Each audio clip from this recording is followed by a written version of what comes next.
طيب إن الحمد لله نحمده ونستعينه ونستغفره ونعوذ بالله من شرور أنفسنا ومن سيئات أعمالنا من يهده الله فلا مضل له ومن يضلل فلا هادي له وأشهد أن لا إله إلا الله وحده لا شريك له وأشهد أن محمدا عبده ورسوله يا أيها الذين آمنوا اتقوا الله حق تقاته ولا تموتن إلا وأنتم مسلمون يا أيها الناس اتقوا ربكم الذي خلقكم من نفس واحدة وخلق منها زوجها وبث منهما رجالا كثيرا ونساء واتقوا الله الذي تساءلون به والأرحام إن الله كان عليكم رقيبا يا أيها الذين آمنوا اتقوا الله وقولوا قولا سديدا يصلح لكم أعمالكم ويغفر لكم ذنوبكم ومن يطع الله ورسوله فقد فاز فوزا عظيما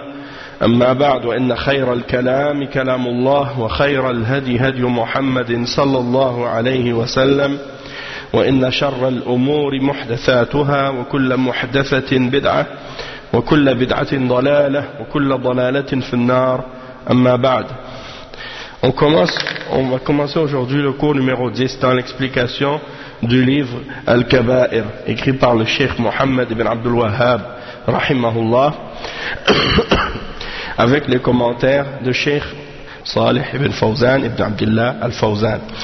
Donc c'est le cours 10, comme je disais, on est dans le chapitre Al-Adawatu wal-Baghda, c'est-à-dire l'animosité et la haine. Et ça c'est parmi les kaba'ir, parce qu'on n'a pas le droit d'avoir de l'animosité et de la haine envers les croyants. On n'a pas le droit d'avoir de l'animosité et de la haine envers les croyants. Et on a expliqué dans les cours précédents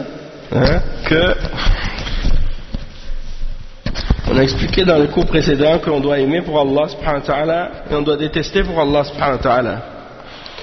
D'accord? Et le cheikh il a fait une introduction sur ça, qu'est-ce qui a rapport avec Al-Wala ou Al-Bara. Il a donné un petit résumé comme ça pour expliquer certains principes qui ont rapport avec ça. Donc on doit aimer les mu'minines de façon générale, puis on doit détester les kafirines. On aime les mu'minines pourquoi? Parce qu'ils ont la foi, parce qu'ils obéissent à Allah, parce qu'ils croient en Allah, et parce qu'ils s'écartent de ce que Allah déteste. Puis on doit détester les kuffars, pourquoi? Parce qu'ils ne croient pas en Allah subhanahu wa ta'ala, parce qu'ils rejettent la foi, parce qu'ils font ce que Allah a interdit et ils refusent de faire ce que Allah a ordonné. Ça c'est de façon générale. Maintenant, si par exemple un musulman commet des péchés ou bien il fait des bid'a, ça c'est des choses qui font en sorte qu'il va y avoir des animosités avec les musulmans, parce que ta foi, quand tu aimes quelqu'un pour Allah, eh bien tu vas l'aimer quand il obéit à Allah. Mais s'il désobéit à Allah et s'il fait des péchés ou s'il fait des innovations, eh bien cet amour-là ne peut pas rester au même degré. Et il y a même une parole d'un des salafs qui disait, si par exemple tu aimes quelqu'un pour Allah, puis qu'il commet un péché, puis que même après ce péché-là, tu l'aimes de la même manière que tu l'aimais avant ce péché-là, ça veut dire que tu ne l'aimais pas pour Allah.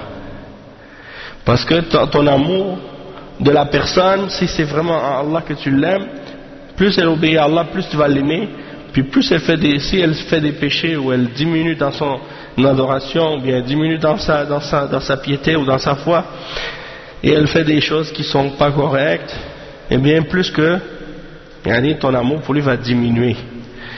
Ça c'est quand tu aimes pour Allah, et quand tu détestes uniquement pour Allah aussi. D'accord? Mais il peut y arriver parfois qu'entre des croyants, à cause de la faiblesse de la foi, il y a des animosités et de la haine pour autre que Allah. Par exemple, tu as des problèmes avec quelqu'un et c'est causé par de la jalousie pour des choses de la dunya, ou bien pour de la haine pour des choses de la dunya, ou bien des problèmes par rapport à des choses de la dunya, pas pour Allah subhanahu wa ta'ala. Donc ça, dans ce cas-là, c'est pas pour Allah. et tu aimes quelqu'un qui est musulman, il fait des péchés mais tu es quand même son ami, il fait des bid'ah mais tu es quand même proche de lui. Pourquoi? Parce que tu as un intérêt avec lui. Peut-être qu'il a de l'argent, peut-être que il te fait rire, ou il est comique, tu le trouves drôle, tu aimes ça être avec lui à cause de ça. Mais c'est pas pour Allah subhanahu wa ta'ala.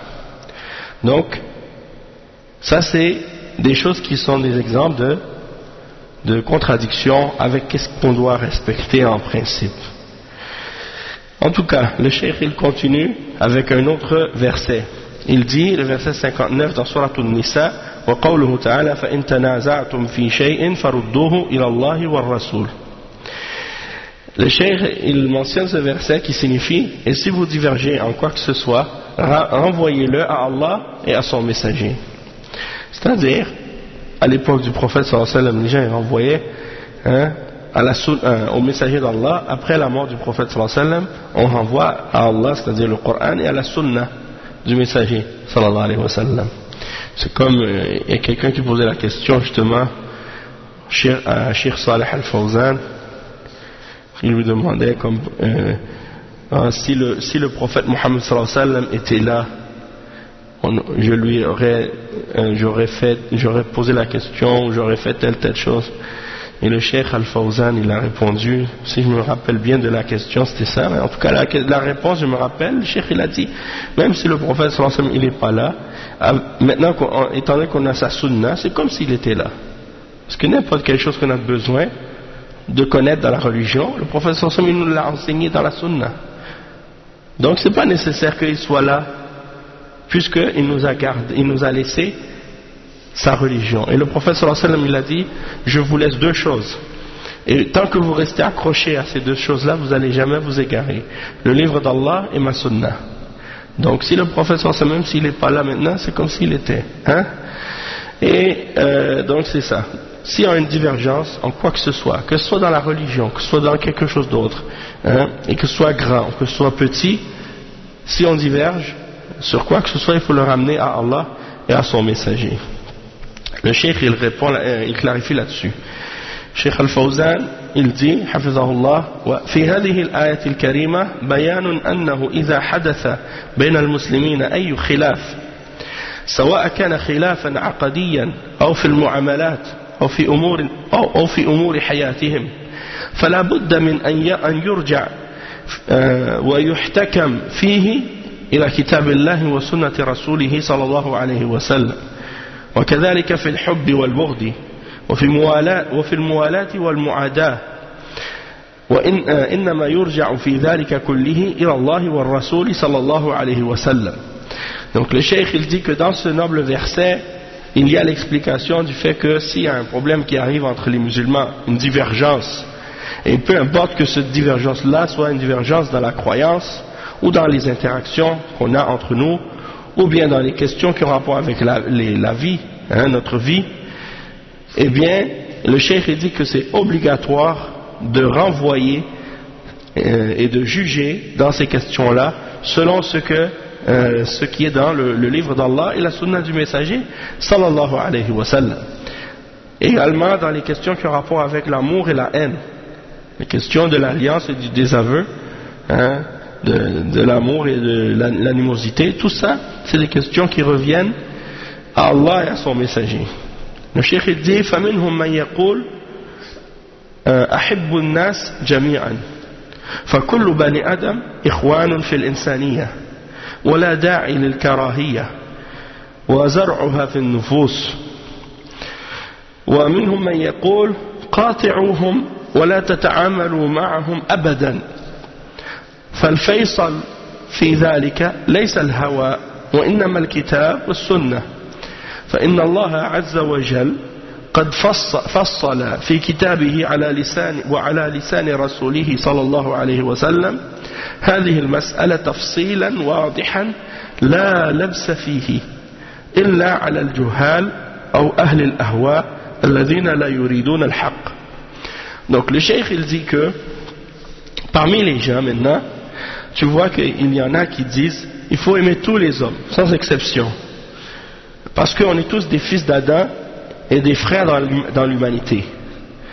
Et donc il n'y a pas de besoin de se détester ou de cultiver cette haine dans les âmes ou dans les cœurs. Donc ça c'est un extrême. Ça c'est un extrême. Et il y a l'autre extrême qui dit il faut couper tout le monde. Il faut avoir aucune interaction avec quelqu'un d'autre qui n'est pas musulman. Et on ne doit jamais avoir aucune relation avec quelqu'un qui n'est pas musulman. Peu importe qu'est-ce que c'est cette relation ou cette interaction. Et donc le cheikh il dit qu'est-ce qui vient trancher entre ces deux extrêmes? C'est pas les désirs, les passions, mais c'est le livre d'Allah et la sunna du messager sallallahu alayhi wa sallam. Et il dit parce que Allah Azza wa Jal, il a tranché sur ces questions-là dans son livre et par la langue de son messager sallallahu alayhi wa sallam, et il a expliqué cette question de manière détaillée et claire, dans laquelle il n'y a aucune ambiguïté et aucune confusion, excepté pour les ignorants, les gens de la passion qui ne veulent pas suivre la vérité, qui ne veulent pas la vérité. Donc on en a parlé au dernier cours, puis on a parlé aussi de ça dans d'autres cours même, en dehors de ce livre, au sujet de Al-Wala wal-Bara en détail. J'ai lu plusieurs livres de plusieurs ulama qui parlaient de ce sujet-là, et on en a parlé en détail, et on a clarifié ces questions-là. Donc de dire que les hommes, on est tous des frères en humanité, et des choses de ce genre, et donc il ne faut pas détester personne, ça c'est contraire à la vérité, puisqu'on doit aimer pour Allah. Et si quelqu'un dit par exemple, il y a des gens comme ça qui parlent comme ça, même il y a un frère la semaine passée il disait ça, frère en humanité. Quelqu'un il n'est pas ton frère en humanité excepté si c'est ton frère de sang, c'est-à-dire de même père et de même mère, ou bien de père ou de mère seulement, ou bien frère de lait ou sœur de lait, comme on dit min ar-rida'a. Mais en dehors de ça, quelqu'un ne peut pas être ton frère en humanité, dans le sens que ces gens-là veulent le dire, en voulant dire que tu vas les aimer, comme si tu vas les aimer comme s'il n'y avait pas de problème, même s'ils sont des kuffars et des mushrikines et des gens qui adorent autre que Allah, tu vas les aimer quand même. Non, ça c'est pas possible. Parce que Allah subhanahu wa ta'ala, on l'a dit au dernier, on a lu le verset au dernier cours, la tajidu qawman yu'minuna billahi wal yawmil akhir yuwadduna man hadda Allah wa rasulahu walau kanu aba'ahum aw abna'ahum aw ikhwanahum aw ashiratahum. C'est-à-dire tu ne trouveras pas un peuple qui croit en Allah et au jour dernier, qui aime, yuwadduna, ils aiment ceux qui opposent Allah et son messager. Donc c'est pas possible. C'est comme si Allah disait c'est impossible que tu trouves un peuple qui aime Allah, qui croit en Allah et au jour dernier, puis qui aime les gens qui opposent Allah et son messager. C'est pas possible. Donc ça c'est pour nier cette chose-là. Ça veut dire que ça se peut pas. S'il y a quelqu'un qui croit en Allah et au jour dernier, puis qui aime ceux qui opposent Allah et son messager, ça veut dire qu'ils ont un problème dans leur foi. Ils ont un problème dans leur iman. Et à ce sujet-là, le cheikh donc il parle de ça, et il y a des gens qui ramènent parfois des shubuhat, ils vont dire oui mais Allah subhanahu wa ta'ala il dit dans le Coran par exemple wa innaka la tahdi man ahbabta walakin Allah yahdi man yasha. Le prophète sallallahu alayhi wa sallam, Allah subhanahu wa ta'ala il lui a mentionné dans le Coran, il dit au prophète tu ne peux pas guider celui que tu aimes, mais Allah guide qui il veut. Et le verset en question il est révélé à propos de Abu Talib, l'oncle du prophète sallallahu alayhi wa sallam. Lorsqu'il est mort, à sa mort, le prophète sallallahu alayhi wa sallam il est venu le voir avant sa mort pour l'appeler à dire la ilaha illallah. Et il y avait deux mushrikines qui étaient là, je pense que c'était Abu Jahl et un autre, et chaque fois que le prophète sallallahu alayhi wa sallam lui disait dis la ilaha illallah, je vais te défendre par cette parole au jour de la résurrection devant Allah, et ainsi de suite, eh bien les mouchriquins qui étaient là, ils disaient à Abu Talib, est-ce que tu vas rejeter la religion de tes ancêtres? Donc ils l'encourageaient à rester dans le shirk. Finalement, à la fin, il est mort mouchrik. Et Allah subhanahu wa ta'ala, il a dit dans le Coran à propos de ça, innaka la tahdi man ahbabt. Tu peux pas guider celui que tu aimes. Walakin Allah yahdi man yasha. Donc les ulama, ils ont dit, il y en a parmi les gens de bid'a qui disent, oh mais ça veut dire que ça c'est la preuve que le prophète sallallahu alayhi wa sallam, il a aimé un mushrik, hein, il a aimé son oncle. Et les ulama, ils ont répondu à ça de deux façons. Ils ont dit premièrement, innaka la tahdi man ahbabta hidayatahu. C'est-à-dire, ils ont dit, ça veut dire, tu peux pas guider celui dont tu aimerais la guidance. C'est pas que tu l'aimerais lui-même, mais que celui dont tu aimerais qu'il soit guidé. Dans ce sens-là. Innaka la tahdi man ahbabta hidayatahu.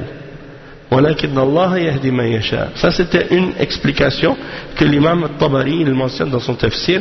Et il y a un autre tafsir aussi de ce verset-là, c'est innaka la tahdi man ahbabta mahabbatan tabi'iyya. C'est-à-dire que les ulama ils ont divisé l'amour que quelqu'un peut avoir en un amour qui est naturel puis un amour qui est religieux. L'amour qui est religieux, c'est l'amour que tu as, que tu aimes quelqu'un pour Allah et tu le détestes pour Allah. L'amour naturel, c'est l'amour que Allah subhanahu wa ta'ala a mis en toi qui est naturel, tu ne le contrôles pas. L'amour que tu as pour ton père, pour ta mère qui sont des mouchriquines ou des kuffars, pour ton oncle qui s'est bien occupé de toi. Par exemple, une femme que tu as épousée qui est chrétienne ou juive, hein, c'est sûr que tu vas avoir des sentiments pour elle, puisque c'est ton épouse, et il y aura entre toi et cette femme les sentiments qu'il y a entre un homme et son épouse. Donc ça c'est des choses naturelles, hein, tabi'iyya. Et il n'y a pas de contradiction là, ça avec la aqida, puisque tu les aimes pour Allah, tu les aimes pas pour Allah subhanahu wa ta'ala, au contraire, tu détestes qu'est-ce qu'ils ont comme croyance, comme égarement, comme shirk, hein, ça c'est clair.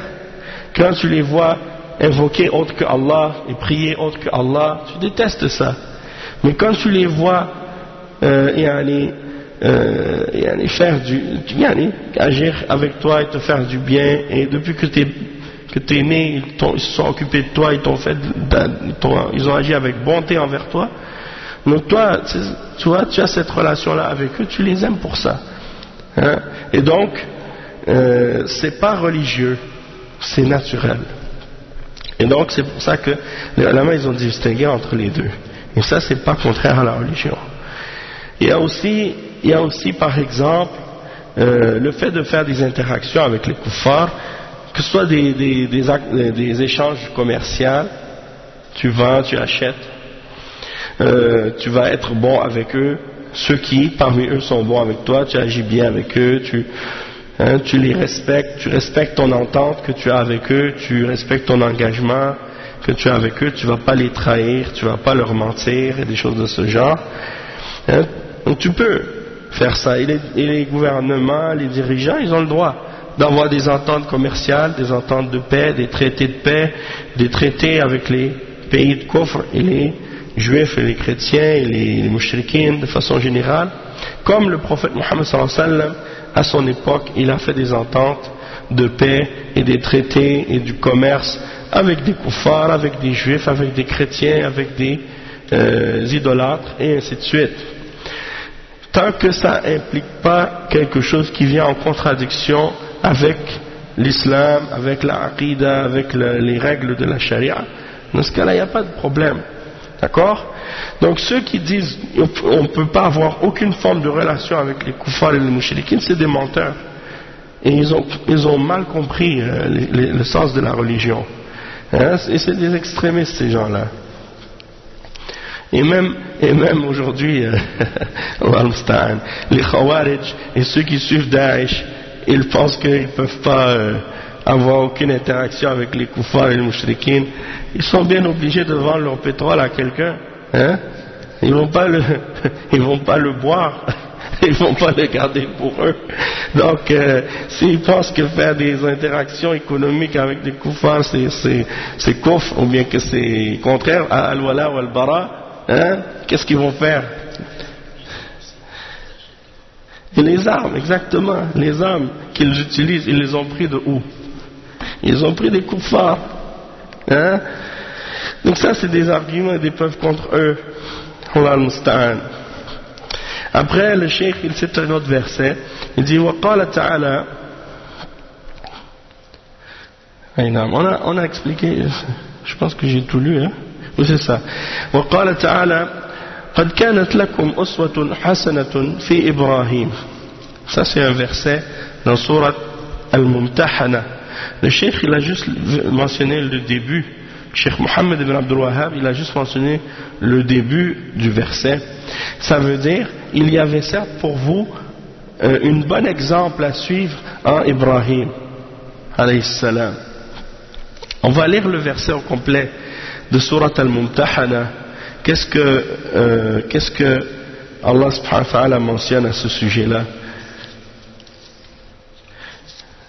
Surat Al-Mumtahana, surat 60.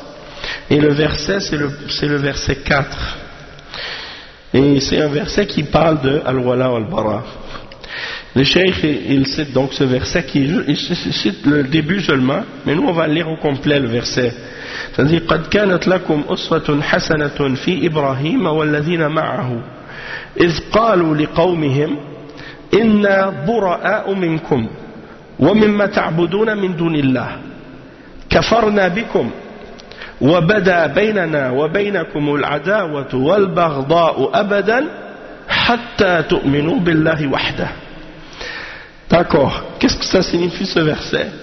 Ça signifie il y avait certes eu un bel exemple à suivre en Abraham, hein, un bel exemple pour vous à suivre dans l'exemple d'Abraham et ceux qui étaient avec lui.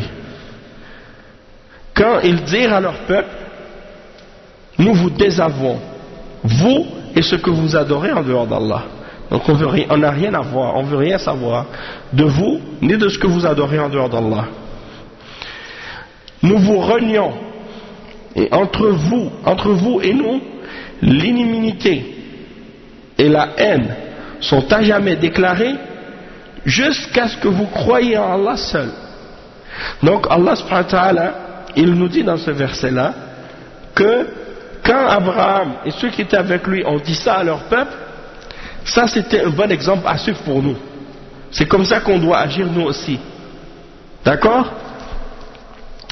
Et après il dit, Cheikh Al-Fawzan il explique ce verset-là, il dit هذه الآية تتحدث عن أبي الأنبياء إبراهيم عليه الصلاة والسلام خليل الله فإنه أسوة المؤمنين فلقد أوذي في الله أشد الإيذاء وصبر فنصره الله وعاد أعداء الله حتى أقرب الناس إليه وهو أبوه فأمرنا سبحانه وتعالى باتباعه والاقتداء به فقال قد كانت لكم أسوة حسنة والأسوة القدوة.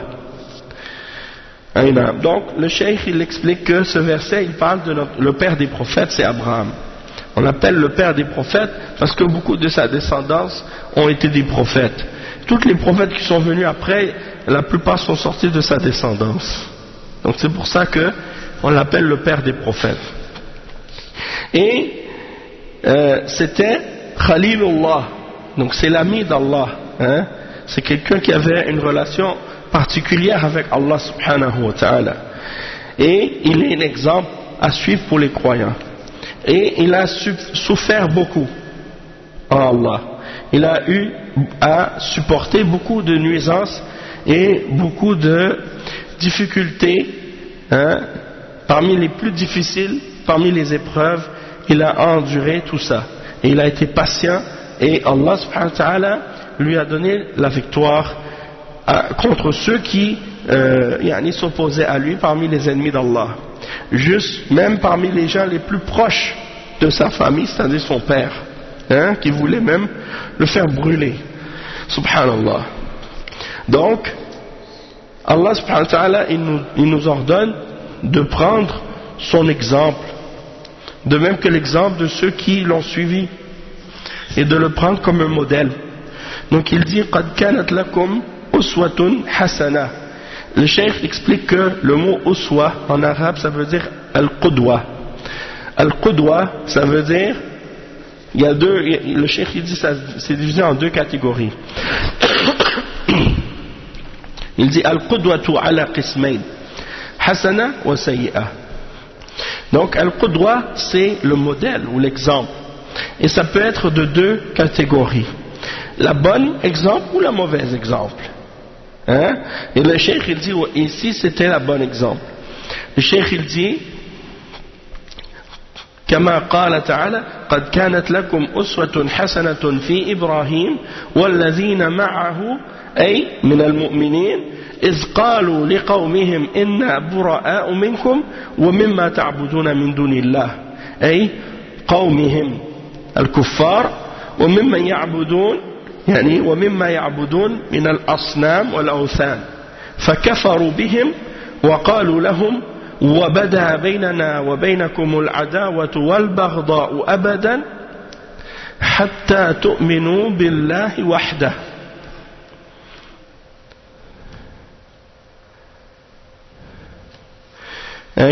Donc il dit فإذا آمنوا بالله وحده صاروا أحبابنا أو صاروا أحبابا لنا لأن موجب العداوة قد زال. Donc le cheikh il explique ensuite que la bonne exemple à suivre c'est que dans la parole d'Ibrahim lorsqu'il a dit, lui ainsi que ceux qui étaient avec lui parmi les croyants, ils ont dit à leur peuple, nous nous désavouons de vous et de ce que vous adorez en dehors d'Allah, c'est-à-dire leur peuple qui sont des kuffars. Donc c'est quoi le dénominateur entre lui et son peuple? C'est quoi la chose qui fait la séparation dans sa façon comment il divise les hommes? C'est par rapport à leur iman, par rapport à leur foi. Est-ce que c'est des mu'minines ou des kuffars? Est-ce que c'est des muwahhidines ou des mushrikines? Donc son peuple, même si c'est la même famille, même proche, même nation, même nation, même origine, même nationalité, même citoyenneté, même couleur, même langue, même ethnie, mais ils ne sont pas des mu'minines, alors il dit dans ce cas-là, on se désavoue de vous et de ce que vous adorez en dehors d'Allah. Donc c'est pas l'unité dans l'islam et l'amour et qu'est-ce qui nous réunit? C'est pas notre couleur, notre origine ethnique ou notre nationalité ou notre citoyenneté ou notre peu importe de ces choses-là. La seule chose qui nous unit, c'est notre foi en Allah seul et le rejet de tout ce qui est adoré en dehors d'Allah. Donc Abraham et ceux qui étaient avec lui parmi les croyants ont dit à leur peuple, on se désavoue de vous, les kuffars, et de ce que vous adorez parmi les idoles en dehors d'Allah. Et il dit, nous vous renions, et entre vous et nous, une inimité et une haine s'est installée jusqu'à ce que vous croyiez en Allah seul. Donc ça veut dire quoi? Ça veut dire que si ces gens-là, parmi ces kuffars et mouchriquins de son peuple, s'ils disent aujourd'hui on a cru en Allah, la ilaha illallah, eh bien ils deviennent nos amis, ils deviennent nos frères, ils deviennent ceux qu'on aime en Allah. Pourquoi? Parce que la cause qui faisait ou qui rendait nécessaire, qui obligeait cette animosité, elle est disparue maintenant. Il n'y a plus de raison de les détester, puisque maintenant ils ont accepté la foi en Allah et ils ont rejeté ce qu'ils adoraient en dehors d'Allah. Donc ce sont devenus nos frères. Donc c'est ça dans l'islam, qui unit les hommes. Et c'est là-dessus qu'on se base dans l'islam pour distinguer entre les hommes et sur aucune autre chose. Donc, on ne va pas discriminer les hommes par rapport à leur couleur, par rapport à leur origine, par rapport à leur ethnie, par rapport à leur citoyenneté ou leur nationalité ou peu importe leur langue ou des choses de ce genre, mais uniquement par la religion et par la foi, hein? Et rien d'autre que ça. Le cheikh il dit Bab al-Fuhsh. Al-Fuhsh, c'est aussi parmi les kaba'ir. Et c'est quoi Al-Fuhsh? On va voir la définition, Inch'Allah. Le cheikh il a mentionné premièrement quelques versets et il mentionne ici deux versets. Il dit وقول الله تعالى إن الذين يحبون أن تشيع الفاحشة في الذين آمنوا لهم عذاب أليم. قوله تعالى إذا نصحوا لله ورسوله إذا نصحوا لله ورسوله ما على المحسنين من سبيل. الآية. Donc le premier verset que le cheikh il mentionne, c'est le verset 19 dans Surat An-Nur. Ça c'est un verset qui est très important. Le verset 19 dans Surat An-Nur, c'est un verset qui est très important parce que ça a rapport avec beaucoup de choses, qu'est-ce qui se passe aujourd'hui dans le monde musulman et dans le monde non musulman. Le verset 19 il dit ceux qui aiment que la turpitude. La turpitude, c'est la traduction qu'ils ont pris pour le mot al-fahisha. Al-fahisha, hein, ils l'ont traduit par turpitude. Je pense que beaucoup de gens connaissent pas la définition du mot turpitude en français, hein, parce que c'est pas un mot qui est employé dans le langage de tous les jours. Quand quelqu'un, par exemple, il va dire turpitude aujourd'hui, les gens vont le regarder bizarre parce que c'est pas un mot qu'ils connaissent. Donc qu'est-ce que ça veut dire turpitude? Hein? Turpitude. C'est la définition dans le dictionnaire du mot turpitude, c'est quoi? C'est laideur morale. Laideur morale. Ignominie qui résulte d'un comportement honteux. Action, parole, pensée honteuse. Infamie. Ça c'est des définitions du mot turpitude. Hein? L'action qui est laide. Et bien c'est ça que ça veut dire en arabe. Al-fahisha.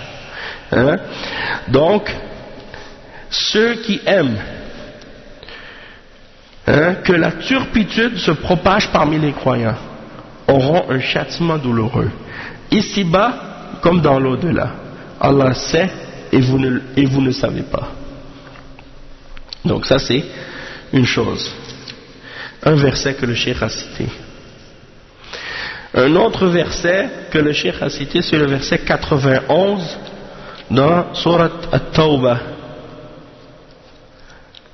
Verset 91.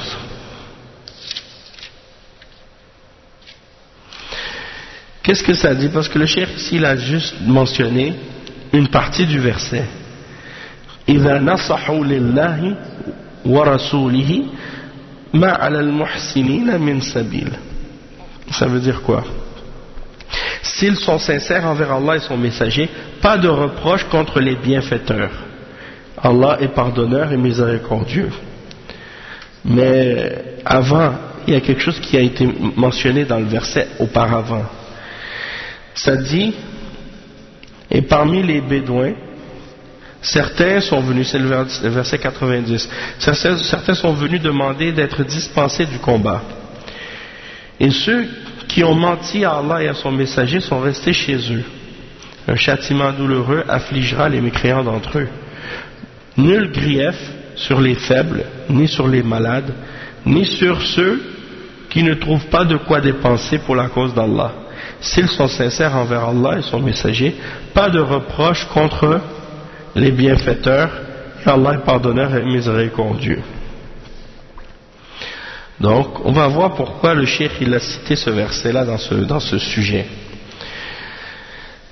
Le cheikh il explique maintenant, Cheikh Al-Fawzan, il dit Al-fuhsh min kaba'ir al-dhunub, min kaba'ir al-qulub. والفحش هو المتناهي في القبح والفحشاء هي المعصية المتناهية في القبح فالمسلم لا يكون فاحشا ولا متفحشا ولكنه يتجنب الفحش في القول والعمل ولا يشيع الفاحشة بين الناس. Donc le cheikh il dit al-fuhsh ça fait partie des grands péchés du cœur, et al-fuhsh c'est qu'est-ce qui atteint la limite de la laideur, et al-fahsha c'est le péché qui est à la limite de la laideur, c'est-à-dire qui est tellement laide que c'est jusqu'au le plus loin dans la laideur que quelqu'un peut aller, hein? A'udhu billah. Donc le musulman il n'est pas fahish, hein? C'est pas quelqu'un qui est fahish, il fait pas des péchés laids. Il n'est pas mutafahish, hein? Il ne propage pas le fuhsh parmi les gens, il ne parle pas de choses qui sont laides, ni dans les paroles, il ne fait pas des actions laides non plus, et il ne fait pas diffuser ou propager les informations au sujet de ces choses-là parmi les gens. Le cheikh il dit والشائعة تكون كذبا قد تكون كذبا والذي أشاعها قد صار كذبا قد قال كذبا وصار من الكاذبين ولهذا قال تعالى يا أيها الذين آمنوا إن جاءكم فاسق بنبأ فتبينوا أن تصيبوا قوما بجهالة فتصبحوا على ما فعلتم نادمين. Donc le cheikh dit que parfois c'est possible que les rumeurs qui sont propagées soient des mensonges et que les gens donc qui les propagent, ce qui a été propagé c'est un mensonge, et ceux qui le propagent sont devenus des menteurs en plus de propager la turpitude.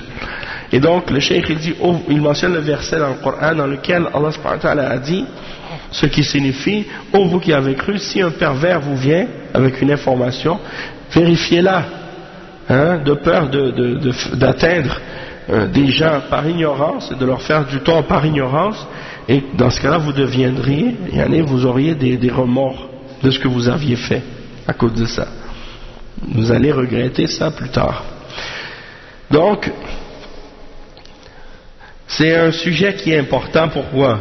Parce qu'à notre époque on vit à une époque où les musulmans ont été très influencés par les kuffars. Et les kuffars, dans leur société, ils ont qu'est-ce qu'ils appellent comme le théâtre et le cinéma et tout ce qui a rapport avec les médias aussi. Et ils aiment vendre des histoires et des nouvelles pour faire vendre des livres ou des magazines ou des films ou des choses comme ça. Donc, des choses qui se produisent dans la société, qui sont cachées, des péchés, des choses laides, eux ils les publient dans les journaux, dans les magazines, ils font des films là-dessus, ils mettent ça dans les magazines, et puis qu'est-ce qui se passe? Ça fait vendre des journaux, des magazines, ça fait vendre des médias, puis en même temps qu'est-ce que ça fait comme effet? Ça fait que la perversité et la turpitude se propagent de plus en plus dans la société à cause de ça. Mais pour les kuffars, ça les dérange pas, parce que c'est comme ça dans leur société, tout est permis, hein, c'est pas grave. Mais pour les musulmans, c'est pas comme ça, hein, parce que dans l'islam, s'il y a des turpitudes, s'il y a des choses qui se passent qui sont laides ou qui sont mauvaises, c'est pas de les diffuser et de le faire savoir à tout le monde. Au contraire, c'est de limiter la diffusion et la propagation de cette information qui est mauvaise, pour faire en sorte que ça va influencer le moins possible de personnes. La mentalité des kuffars, c'est quoi? C'est de dire que quand il y a un problème social qui est dans la société, même si c'est un problème social qui est limité à une petite minorité de la population, et que c'est des choses très marginales, très cachées, que les gens ne connaissent pas, eux, ils disent, il faut parler de ce sujet-là, donc ils vont faire un documentaire, ou bien ils vont faire quelque chose, un film, pour parler de ce problème-là, et puis là ils vont montrer ça à tout le monde. Et là ils vont dire, regardez, on a un problème, on a ci, on a ça. Donc là les gens ils vont voir ce film, ils vont voir cette histoire, ce documentaire, et là ils vont dire, ah c'est vrai, il faut faire quelque chose. Nous les musulmans, on n'a pas besoin de faire ça pour faire quelque chose et pour régler ce problème. Allah subhanahu wa ta'ala, il nous a révélé un Coran, et on a la sunna du prophète Mohammed sallallahu alayhi wa sallam. S'il y a des péchés qui se produisent dans la société, il y a des gens responsables qui ont la responsabilité de régler ça et de traiter de ces problèmes-là. On a le principe dans l'islam de l'ordonnance du bien et de l'interdiction du mal. Ta'muruna bil ma'ruf wa tanhauna 'anil munkar. On a le principe de nasiha, de donner le bon conseil aux dirigeants, aux musulmans en général, et ainsi de suite. Donc, on n'a pas besoin d'employer ces méthodes, de faire connaître à tout le monde un péché qui est caché, pour que, au contraire, eux, ils pensent que ça va régler le problème. Le problème, il devient encore plus grave après, parce qu'il devient général. Et tout le monde est mis devant ce problème. Et les gens, qu'est-ce qu'ils se disent une fois que l'affaire est devenue comme ça publique? Qu'est-ce qu'ils se disent les gens? Ils se disent, ça y est, maintenant la société est corrompue, le mal est répandu et partout, et ils pensent que ce petit péché qui est caché, ou cette chose qui se fait en cachette, et que les gens ont honte de montrer ou de parler, une fois que c'est devenu public, les gens ont plus honte d'en parler, ont plus honte de le faire même par la suite. Et ils vont dire quoi? Ils vont dire, ah mais ça y est, on ne peut plus rien faire pour le changer parce que c'est déjà établi. Et ceux qui se cachaient auparavant pour le faire, maintenant ils le font devant tout le monde et en public. Donc ça veut dire que leur idée, comment ils pensent, c'est le contraire que ça a comme résultat. Au lieu de régler le problème, ça ne fait que l'aggraver et l'agrandir. Donc, il faut revenir aux enseignements du Coran et de la Sunna. Et il faut mentionner donc ce verset, ceux qui aiment que la turpitude soit propagée, se diffuse parmi les croyants. Ils auront un châtiment douloureux. Donc c'est ça que le chef explique ici. Il dit les choses qui sont propagées, parmi les choses qui sont propagées parfois, il y a des rumeurs, il y a des mensonges, il y a toutes sortes de choses. Des fois c'est même pas vrai. Des fois les koufars, ils vont dans les pays musulmans, ils font des reportages sur quelque chose. Ils disent, ah il y a telle chose qui se fait dans tel pays. Après ils s'en vont, ils mettent ça à la télé, tout le monde voit ça. C'est la honte. Et des fois c'est même pas vrai, c'est des montages, c'est des choses qui ont été arrangées pour faire croire aux gens qu'il y a ces choses-là, c'est même pas réel. Donc, tout ça c'est encore plus grave si c'est un mensonge, comme le cheikh il dit, et il a mentionné verset 6 dans Surat Al-Hujurat. Il dit فإذا بلغك عن أحد أنه أساء أو عمل خطيئة فلا تستعجل فربما كان الذي بلغك يفتري عليه الكذب فإذا أفشيته فقد أفشيت الكذب ولذا جاء في الحديث كفى بالمرء كذبا أن يحدث بكل ما سمع فربما كانت هذه الشائعة كما ذكرنا كذبا فإذا أشعتها فقد أشعت الكذب. نعم. Donc le cheikh il explique un point. Il dit, lorsque tu reçois une information à propos de quelqu'un, qu'il a fait du mal ou qu'il a fait un péché, il dit, il ne faut pas que tu te précipites. Peut-être que la personne qui t'a transmis cette information à son sujet, elle a menti. Donc, si tu vas diffuser ou mentionner ça à tout le monde, eh bien, qu'est-ce qui va arriver? Tu as mentionné un mensonge. Donc le cheikh dit, c'est pour ça que le prophète sallallahu alayhi wa sallam il dit, ça suffit comme mensonge pour quelqu'un qu'il dit, qu'il répète ou qu'il dise tout ce qu'il entend. Qu'il dise tout ce qu'il entend. Et peut-être que cette rumeur ou cette parole, elle est mensongère, elle n'est même pas vraie. Et toi tu as propagé une rumeur à propos de quelqu'un et c'est un mensonge. Allah al-Musta'an. وإذا كانت صحيحة فالمسلم ليس معصوما فقد يقع في المعصية أحيانا فلا ينبغي لك أن تشيع هذه الفاحشة ولكن عليك أن تسترها. Donc le cheikh il dit, et si c'était vrai cette information et qu'il avait vraiment fait ce péché là, eh bien le musulman il n'est pas infaillible, il n'est pas parfait, et si c'est possible qu'il tombe dans le péché parfois, alors il ne faut pas que tu diffuses ce péché là, il ne faut pas que tu diffuses aux gens ce péché là, mais tu dois le couvrir. Tu dois le couvrir. Si tu sais que quelqu'un il a fait un péché ou il a tel péché, ne va pas dire ça à tout le monde. Même si c'est vrai, tu le couvres ton frère, tu le préserves. Et ça c'est mentionné par le prophète sallallahu alayhi wa sallam. Il dit Qala Rasulullah sallallahu alayhi wa sallam Man satara musliman satarahu Allahu fi dunya wal akhirah.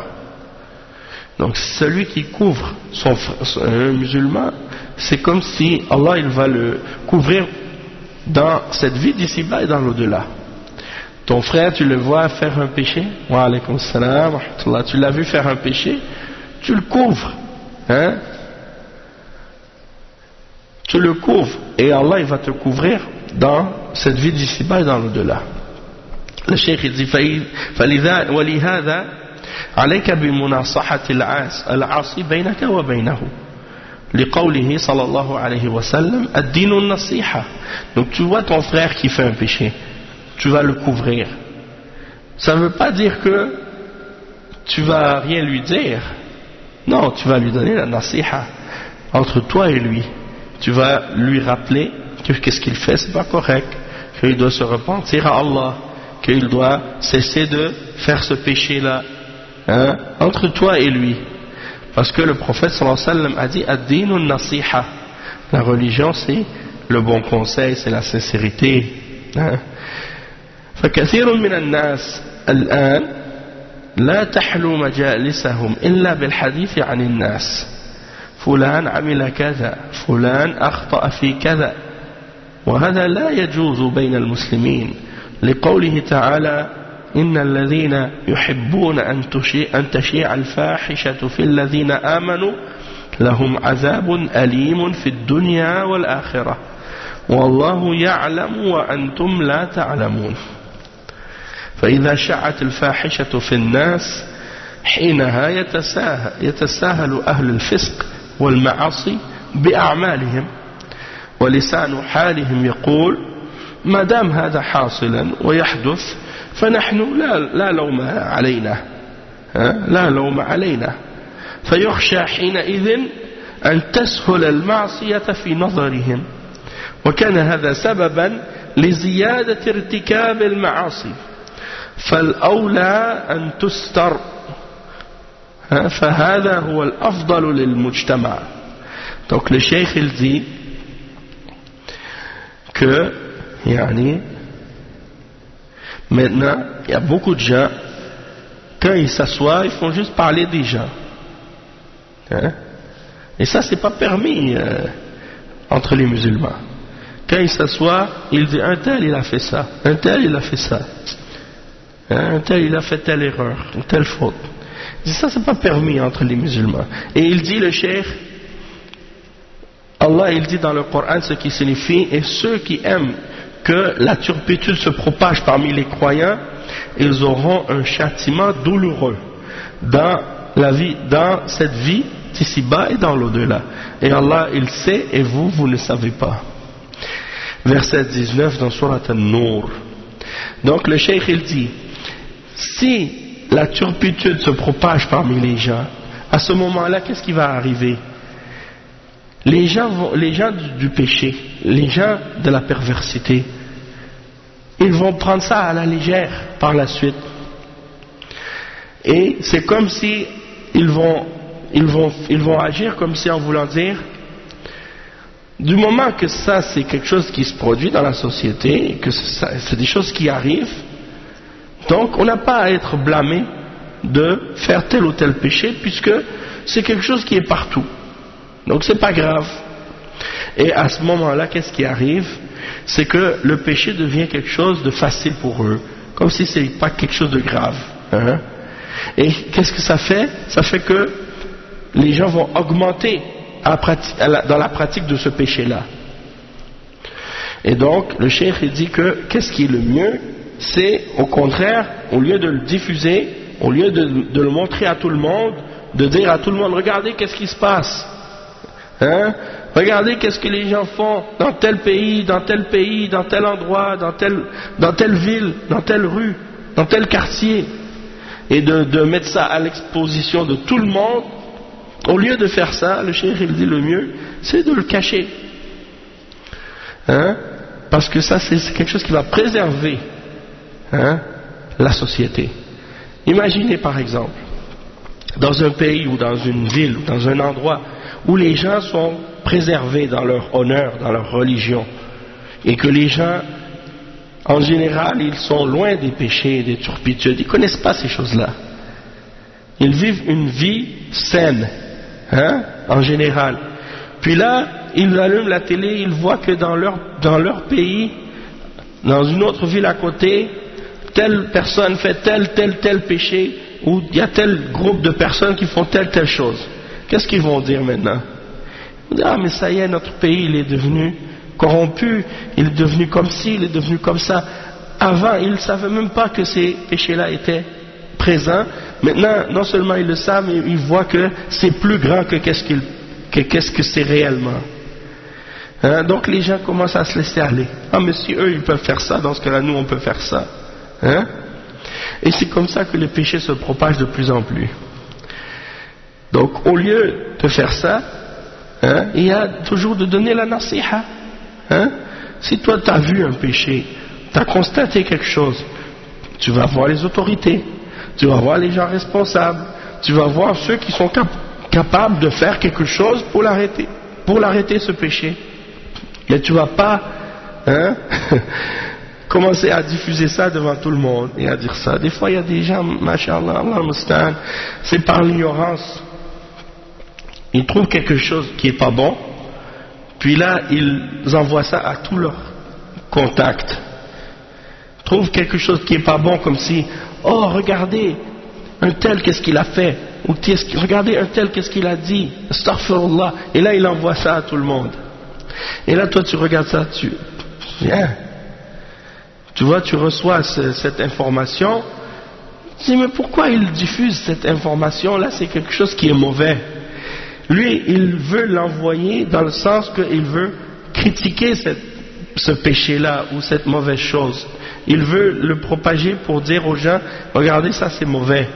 Mais au lieu de faire en sorte que la chose devienne condamnée puis que les gens s'en éloignent, sans s'en apercevoir, il est en train d'encourager et de propager encore plus d'informations. Je me rappelle, juste pour vous donner un exemple de ça, il y avait une fois, il y avait, je ne sais pas si c'était des juifs ou je ne sais pas, en tout cas des kuffars, ils ont inventé comme un faux Coran, des choses comme ça. Ils essaient de propager ça. Donc là, il y a un frère, il voit ça, il prend le lien, et puis il envoie ça à tout le monde. Oh, regardez, qu'est-ce qu'ils ont fait, ils ont inventé un faux Coran. Déjà, les gens, ils connaissaient même pas ce lien-là, ils connaissaient même pas ce site-là, ils savaient même pas ça. Toi, tu le prends, tu l'envoies à tout le monde, là, eux, ils vont l'envoyer à leurs contacts, et chaque personne va l'envoyer à ses contacts, et après, à la fin, quelque chose qui était rien, insignifiant, devient quelque chose qui est viral, comme on dit aujourd'hui. Donc, il faut limiter, restreindre le mal. C'est comme si, par exemple, quand on dit, par exemple, on va dire que quand par exemple quelqu'un il s'est fait mordre par un serpent dans sa main, hein, qu'est-ce qu'il va faire? Il va essayer de serrer le bras pour empêcher que le poison il se propage partout dans le reste du corps. Donc de limiter la propagation de qu'est-ce qui est mauvais pour pas que ça se diffuse. Donc si tu prends le mal puis que tu le propages et que tu l'envoies, lui celui qui a voulu propager ce mal parmi les musulmans et faire la propagation de ce mal, il n'était pas capable de le faire par lui-même. Mais là toi qui es un musulman, tu es en train de l'aider dans la propagation de qu'est-ce qu'il voulait faire. Et tu pensais vouloir faire le bien et tu es en train de faire le mal. Et lui, il a réussi à faire ce qu'il voulait par ton intermédiaire. Parce que toi, tu voulais condamner ça, mais au lieu de le condamner, tu fais la publicité pour ça. Donc fais attention quand tu réagis, comment tu réagis, pour pas que tu penses vouloir faire un bien, puis en réalité, tu es en train de faire un mal.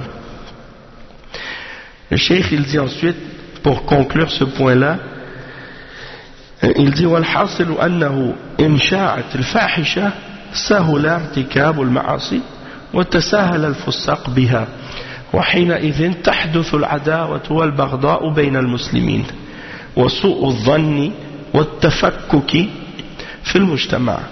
Donc le cheikh il dit qu'est-ce qui arrive, le résultat c'est que une fois que la perversité, la turpitude s'est propagée, ça devient plus facile par la suite de faire le péché.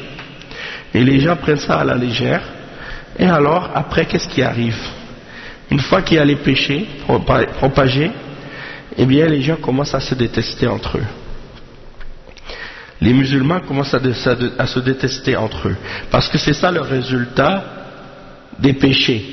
Quand il y a les péchés, quand il y a les bid'ah ou les désobéissances entre les musulmans qui se propagent, et les gens commencent à se haïr et à se détester les uns les autres. C'est normal. Hein?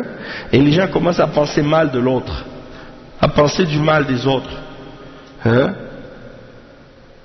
Et la société se divise et se détruit. Pourquoi vous pensez que ici, par exemple, les gens, on habite dans un immeuble, ou bien on habite dans un quartier, la personne qui habite en face de toi, tu la connais pas, elle te connaît pas. La personne qui habite dans le même immeuble, pourquoi? Les gens sont tous divisés. En grande partie, c'est à cause de ça. À cause des péchés, des désobéissances. Même des fois, c'est des musulmans.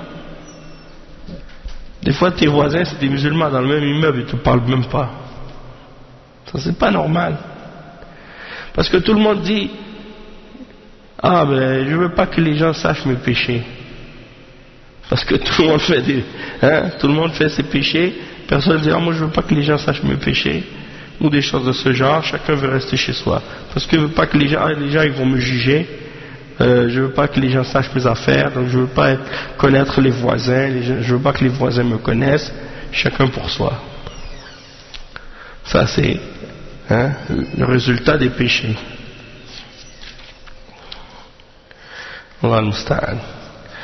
Le cheikh il dit وفي واقع الأمر فإن الذي يتولى إشاعة ذلك في المجتمع هم المنافقون فلا تدع لهم سبيلا إلى ذلك وهذه الآية جاءت سياق حادثة الإفك.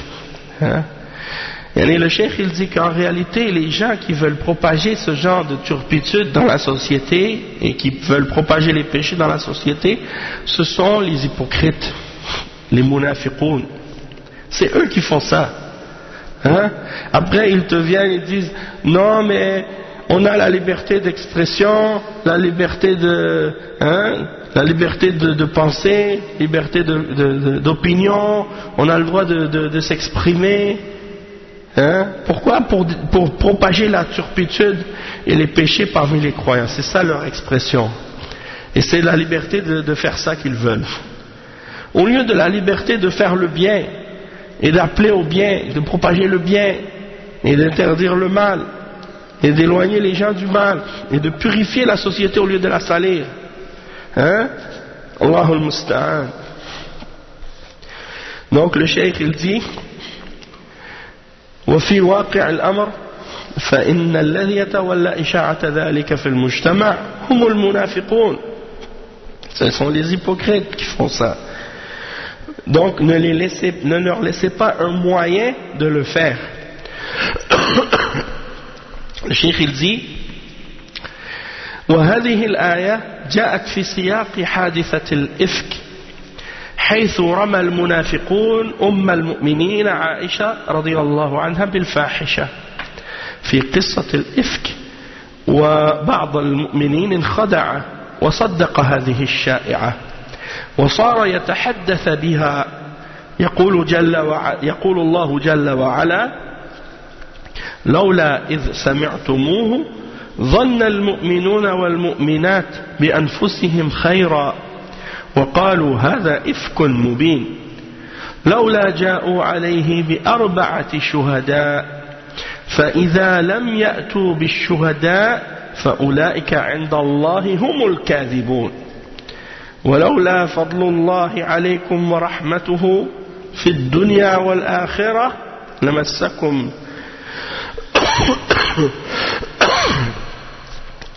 لمسكم فيما أفضتم فيه عذاب عظيم.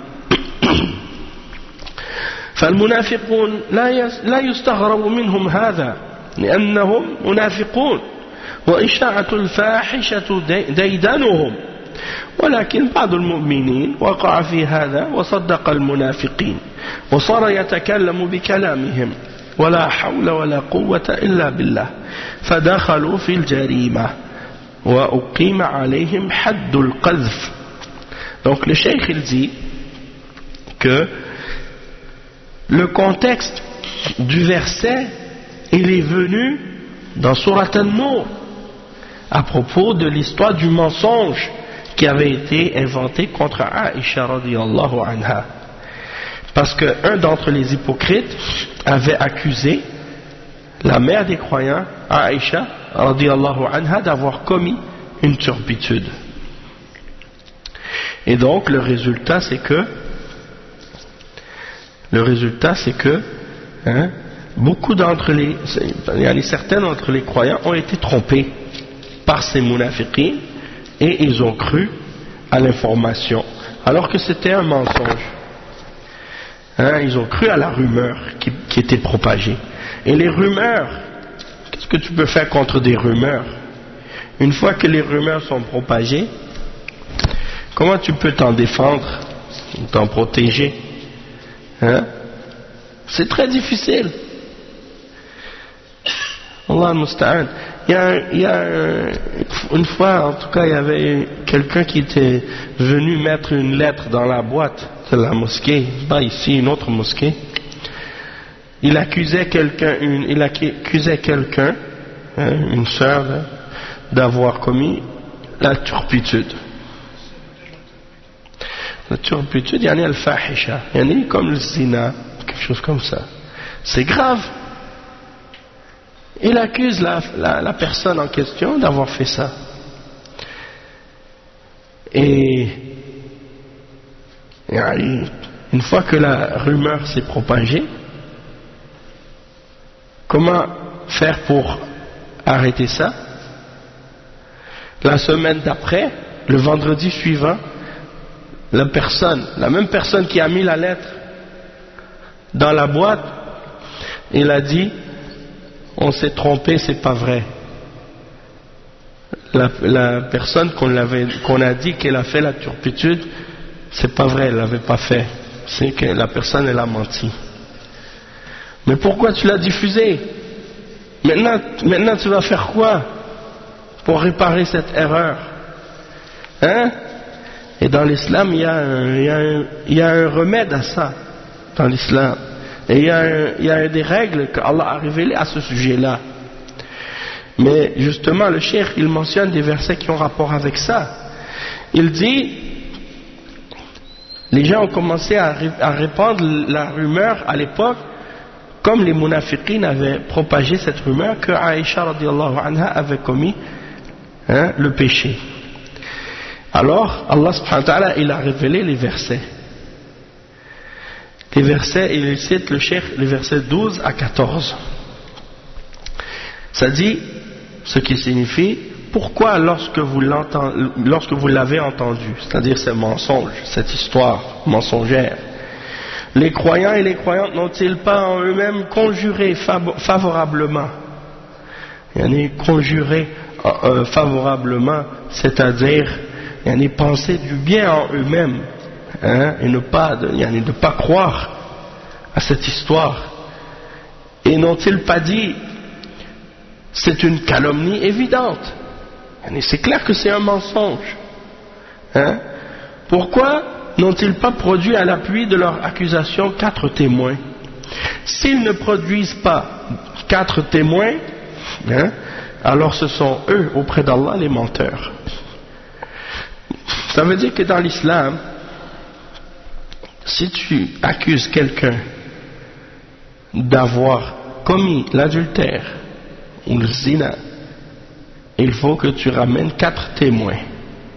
Si tu ne peux pas ramener 4, c'est pas 2 témoins, c'est pas 3 témoins, il faut que ce soit 4 témoins. Si tu ramènes 3 témoins, c'est pas accepté.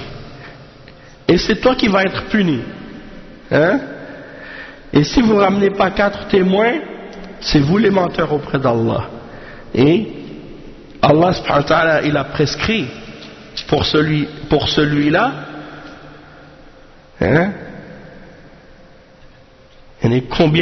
combien 80 coups de fouet. Le verset 4 dans Surat An-Nur. Et ceux qui lancent des accusations contre les femmes chastes sans produire 4 témoins, fouettez-les de 80 coups de fouet et n'acceptez plus jamais leur témoignage. Et ceux-là sont les pervers.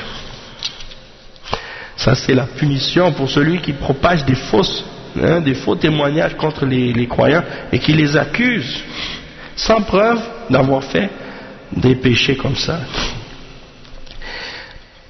Si la personne a vu, il faut que les 4 témoins aient vu les 2 personnes en train de faire l'acte explicitement, c'est-à-dire qu'ils voient l'organe de l'homme qui rentre dans l'organe de la femme.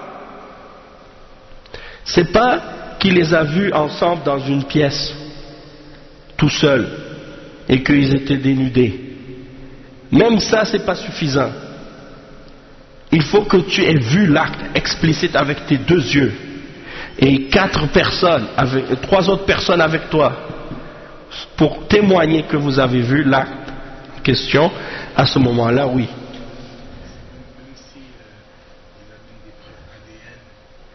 Oui, ça c'est ça. Les autres choses, ça c'est pas ça compte pas. Il faut qu'il y ait les 4 témoins. Non. Donc, s'ils n'amènent pas les 4 témoins, c'est eux qui vont être punis. Et même si c'est un film. C'est-à-dire que, comme ils avaient dit. Oui.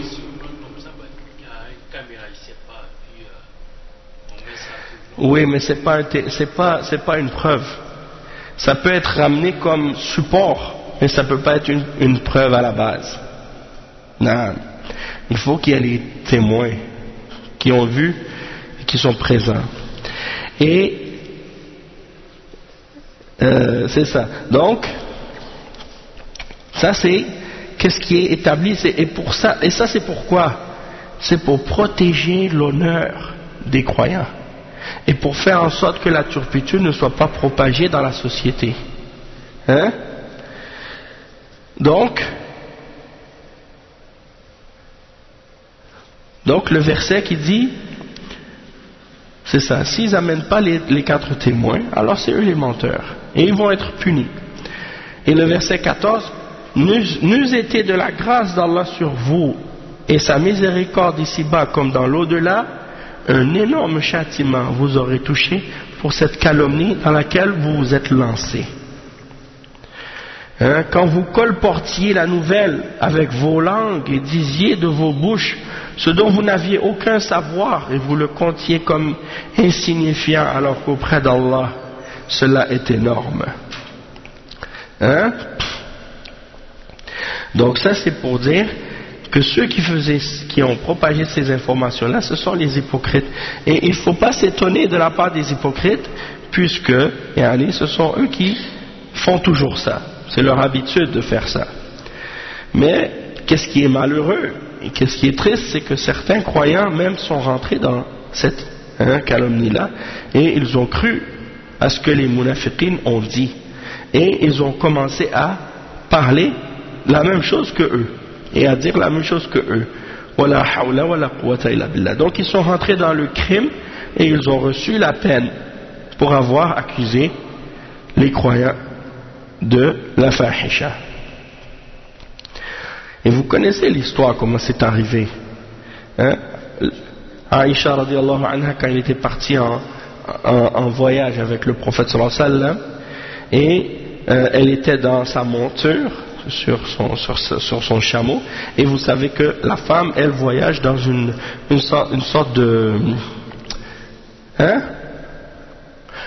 c'est comme une sorte de boîte, une sorte de truc là avec des rideaux qui la protège, et elle oui, en arabe, donc elle est à l'intérieur de ça, et ça c'est sur le dos de l'animal.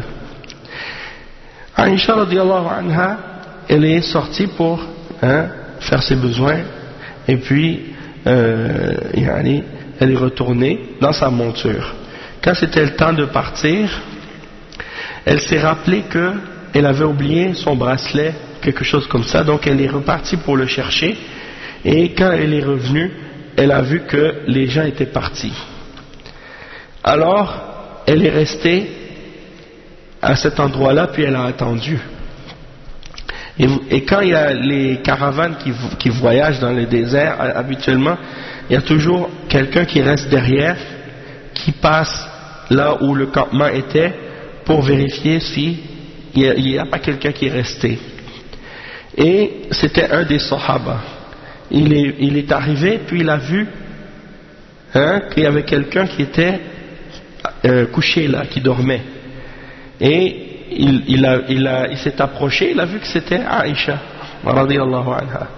Il a dit, je l'ai reconnu parce que je l'avais vu avant l'ordre du hijab, c'est-à-dire avant que les femmes aient l'ordre de se couvrir le visage, je l'avais vu son visage, donc j'ai su que c'était elle. Et c'est là qu'il a mentionné qu'il l'a pris donc avec lui sur son chameau, et il l'a ramené avec le reste de la caravane. Et donc les munafiqines, les hypocrites et les langues sales, ils en ont profité pour inventer des histoires et pour l'accuser de turpitude.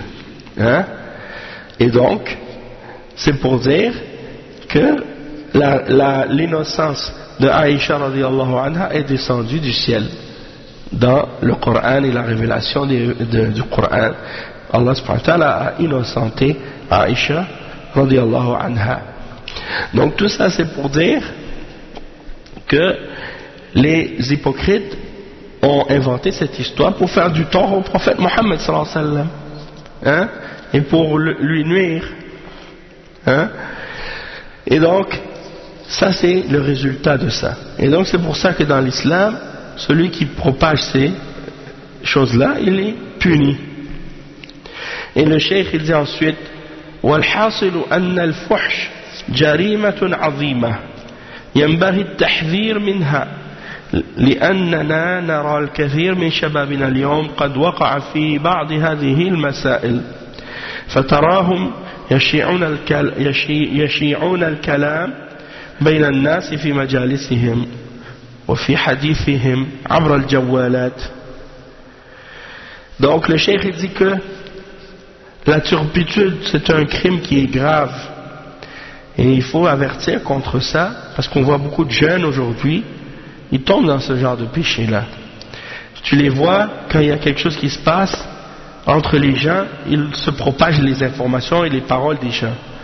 Un tel il a fait ça, une telle elle a fait ça, et ils s'envoient ça sur leur téléphone, ils s'envoient les informations, surtout maintenant avec les moyens de communication. Ça fait le tour du monde en 10 minutes, même moins que 10 minutes parfois. Donc tout ça, ça fait partie de ça. Même il y a des journaux qui sont spécialisés que pour propager des stupidités comme ça. Ils ne font que ça.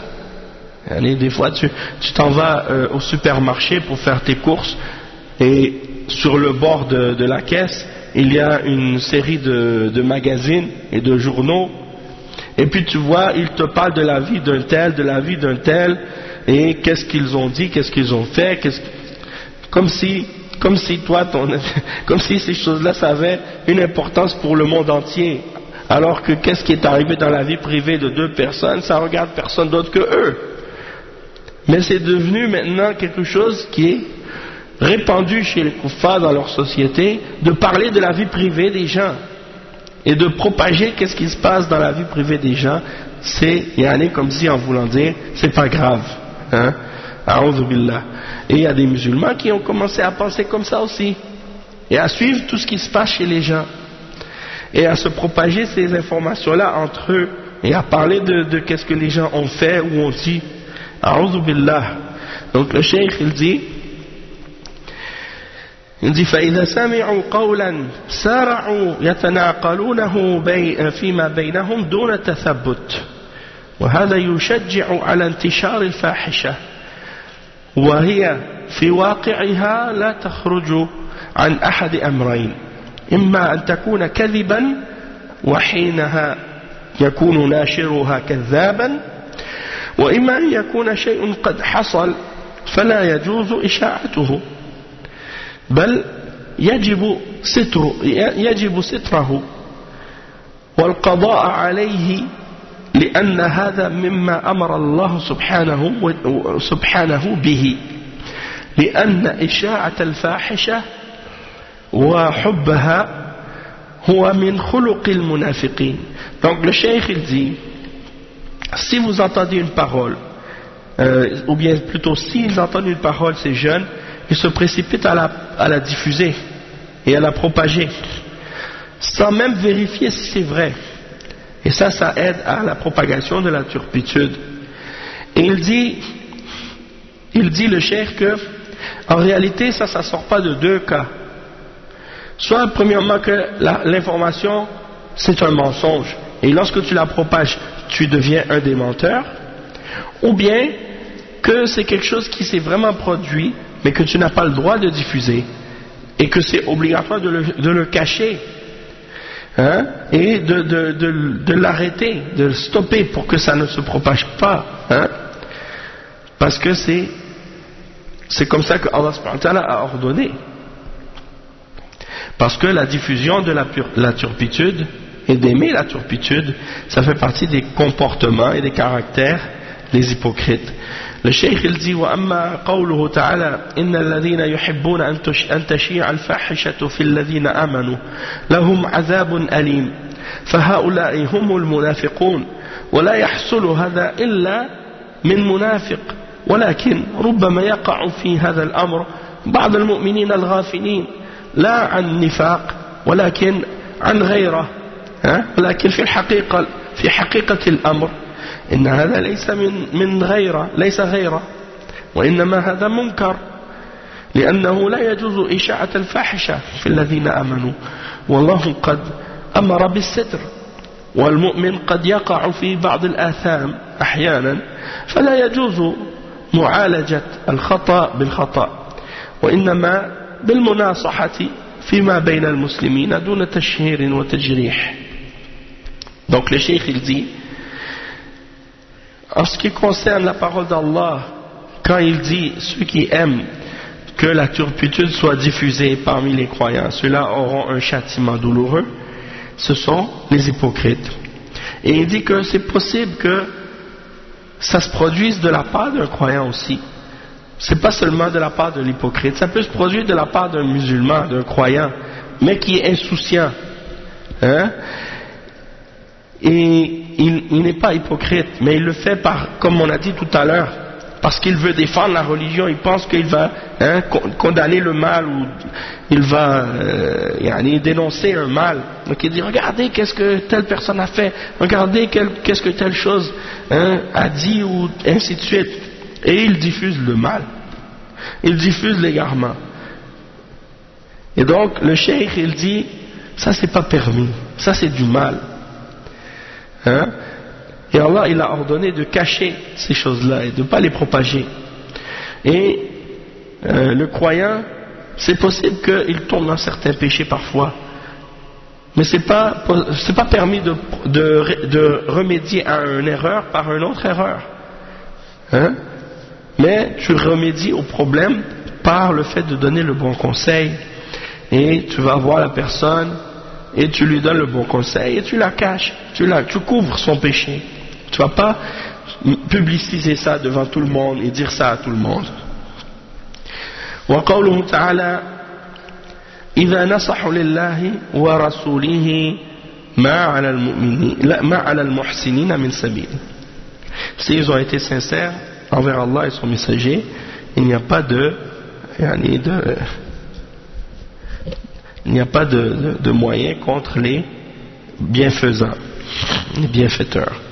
Le cheikh explique, il dit قد نزلت هذه الآية عند الخروج إلى غزوة تبوك فمن المسلمين من حبسه العذر وهم الضعفاء والمرضى الذين ليس عندهم نفقة وهؤلاء لم يختلفوا عن نفاق لم يتخلفوا عن نفاق بل إن قلوبهم مخلصة لله ورسوله صلى الله عليه وسلم فهم يحبون الخروج ولكن منعهم العذر ولهذا قال تعالى في شأنهم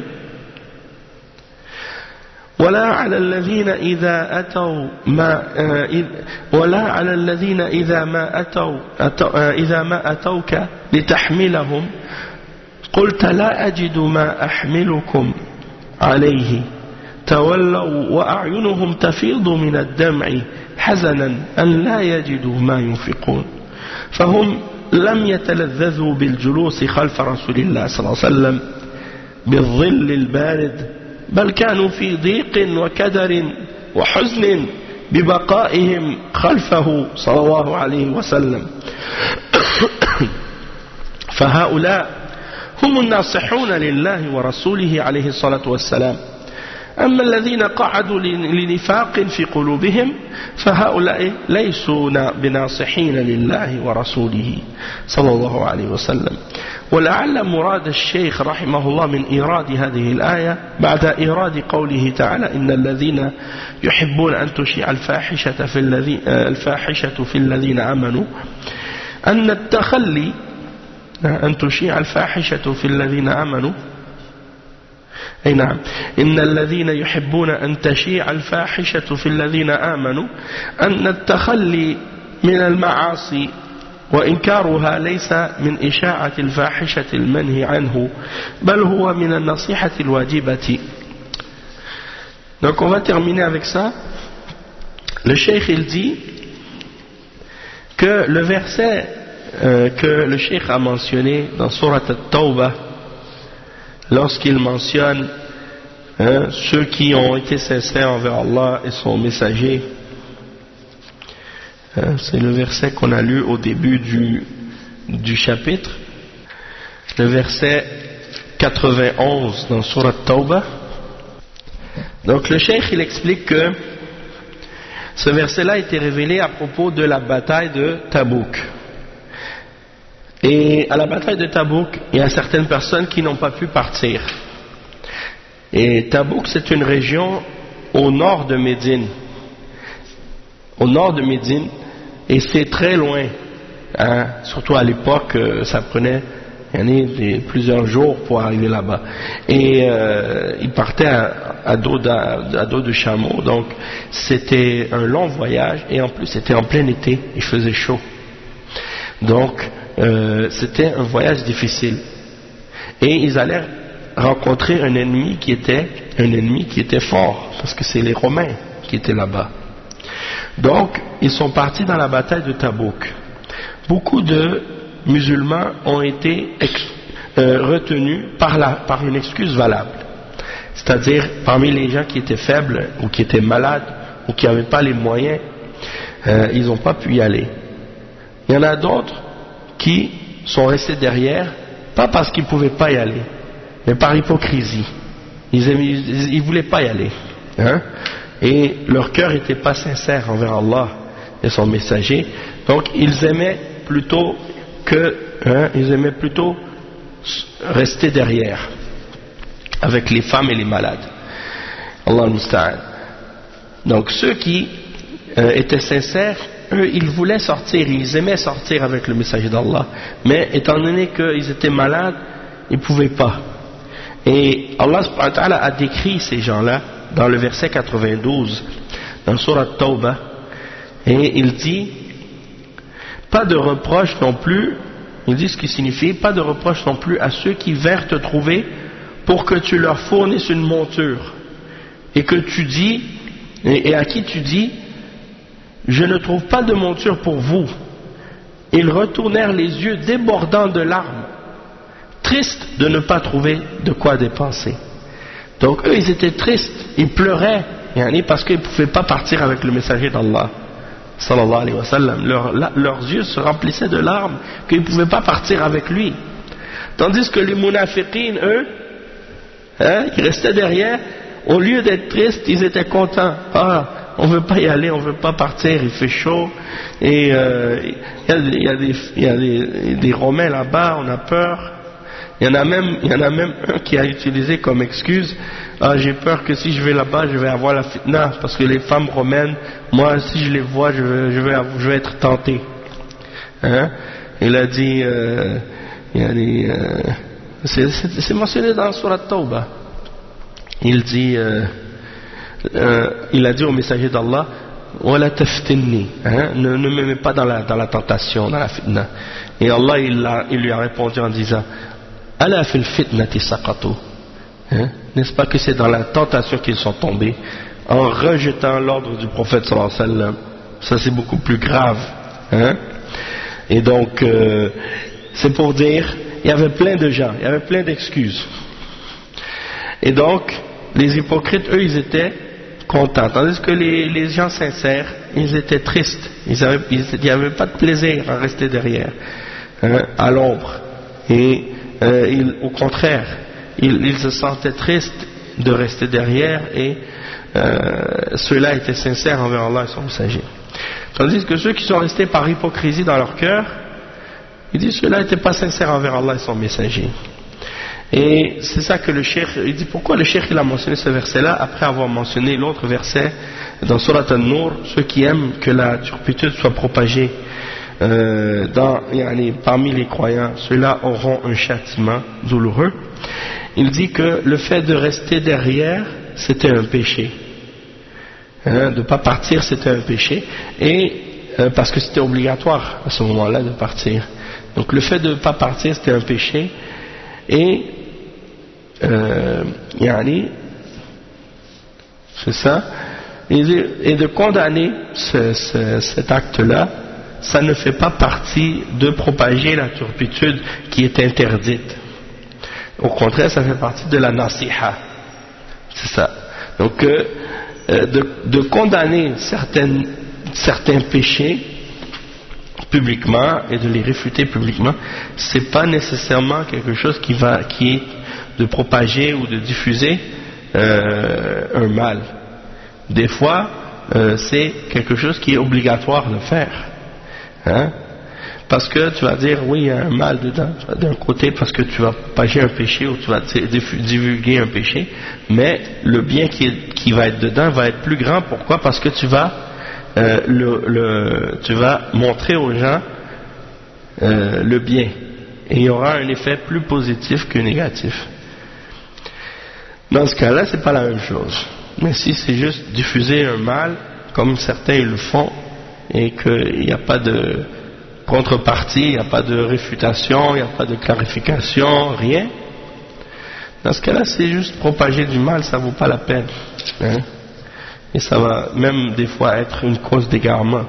Et des gens parfois, ils trouvent des shubuhat, des gens de bid'a, des gens de l'égarement et des kuffars, ils prennent ces shubuhat là puis ils diffusent à tout le monde. Regardez qu'est-ce qu'un tel il a dit. Regardez qu'est-ce qu'un tel il a dit. Il envoie ça à tout le monde. Et dans la parole, il y a des ambiguïtés que si les gens vont lire ça, ils vont pas comprendre, ils vont être confus, ils vont être mélangés par la suite. Ils vont pas savoir distinguer qu'est-ce qui est vrai ou faux dans cette parole-là. Donc tu vas semer le doute dans leur esprit à cause de ça. Mais s'il y avait la réfutation de cette parole de la part des ulama, au moins les gens auraient connu le faux, puis après ils auraient su la vérité. Mais si tu l'envoies comme ça avec rien, sans réfutation, hein, tu propages le faux, tu mets les gens dans le danger. Donc ça c'est pas bon. Donc on va s'arrêter ici pour aujourd'hui, Inch'Allah. سبحانك اللهم وبحمدك أشهد أن لا إله إلا أنت أستغفرك وأتوب إليك وصلى الله وسلم على نبينا محمد وعلى آله وصحبه أجمعين والسلام عليكم ورحمة الله وبركاته فيكم بركة إن شاء الله.